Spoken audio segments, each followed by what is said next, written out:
Okay, simple summary this week. I want to talk about a person named John Adams. Now, I don't know if you're going to recognize that name. He is a founding father, and you could make a pretty strong case that the United States would not exist without him. However, he is not as widely remembered in history as the first president, George Washington, or the third president, Thomas Jefferson. He was in between, and he was overshadowed even then because George Washington overshadowed everybody, and Thomas Jefferson kind of did too.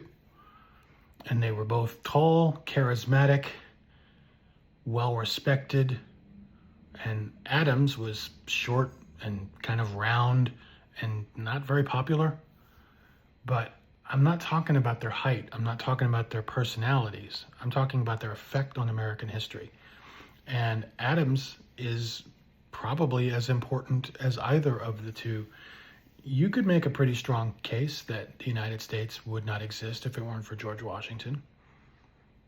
Pretty strong. But you could make just about as strong a case that the United States would not exist if it weren't for John Adams. So the background here is that John Adams was from Massachusetts. He was an attorney, and he was sent by Massachusetts to the Continental Congress prior to the Revolution beginning. And he was one of the early leaders in pushing the colonies to rebel against Great Britain. That once the shots started being fired, he wanted to raise an army. He was almost single-handedly responsible for George Washington becoming the commander-in-chief of the army because he pushed Adams as a leader in Congress, pushed really hard for Washington. And that surprised people because Adams was from Massachusetts, and people expected him to support his friend John Hancock to be the commander-in-chief. And Adams was wise enough to realize, no, we don't need somebody from Massachusetts. We need somebody from another state because we don't want this to be Massachusetts against the British Army. We want this to be America, right? All 13 colonies declaring themselves states and becoming a nation. And George Washington was from Virginia. And so Adams pushed for him, and that was a wise choice. Adams pushed the delegates in Philadelphia to declare independence, and he made himself very unpopular by doing this because he was a very pushy fellow. He was not charming and smooth. He was arrogant and loud, and there's a famous musical about this period of time called 1776, and one of the songs is called Sit Down, John. Like, sit down, shut up, basically. But in retrospect, this country needed that. We might not have ever declared independence, and he might, maybe not. We don't know.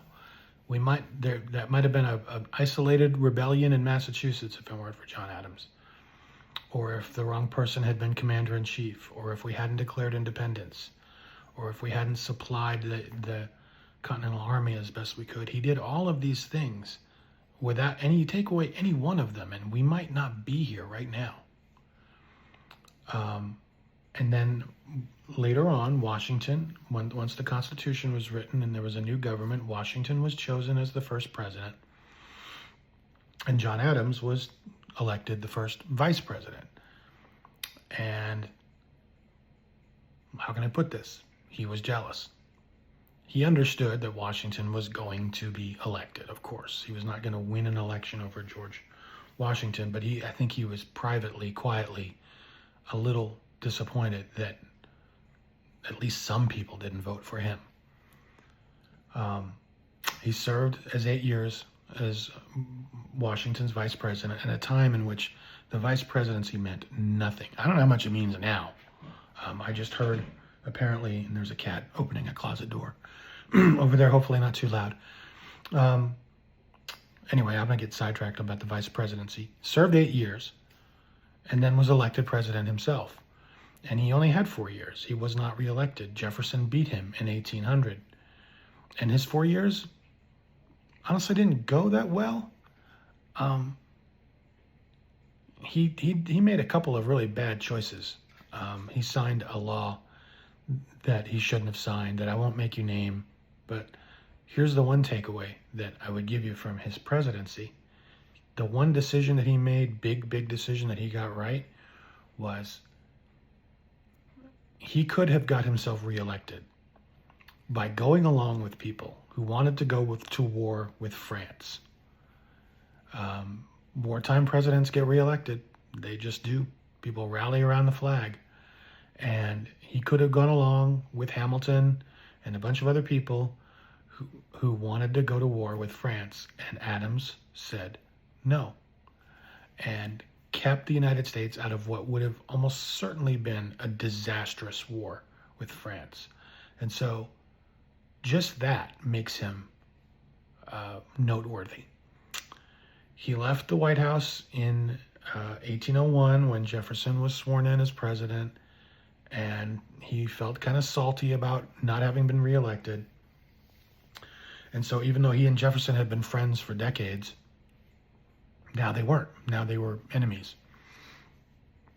Adams went back to Massachusetts and lived in retirement. He never ran for another public office again. He lived a long time. He lived another 25 years.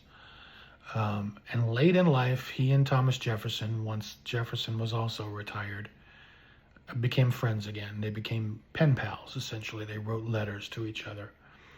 And I'm going to conclude this video kind of short here with an amazing coincidence that sounds almost too good to be true, but it is. So John Adams played a big part in the United States declaring independence, as I said, right? He was pushing the Congress, let's declare our independence and become our own country, become the United States. One of the things that he did was push for Thomas Jefferson to be the one to write the Declaration of Independence, which Jefferson largely did. So if there are two people in the world who are responsible for the Declaration of Independence, it's John Adams and Thomas Jefferson. Now we know, I hope, that the Declaration of Independence was issued on July 4th, 1776. That's why we celebrate our independence on the 4th of July.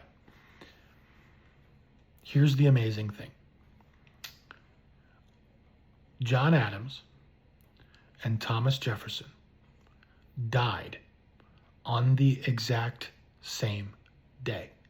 And that date was July 4th, 1826, which, if you do a little math, is the 50th anniversary of the Declaration of Independence. That is kind of freaky, is it not? So what does that mean? I don't know. They just happened to die that day. I'm not saying there was anything superstitious about it or that somebody was killed or anything else. But old men who died peacefully in their beds. But man, Adams and Jefferson dying on the 4th of July any day would be an amazing coincidence. But on the 50th anniversary. So, okay, that's simple summary for this week. Write a paragraph-long summary of the video in total, separate from the questions that you will then answer underneath.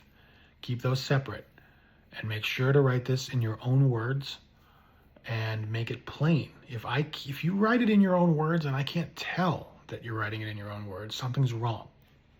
Write conversationally. Don't try to sound like you graduated magna cum laude from Harvard University. Make it plain to me that you wrote this. Okay, that's it.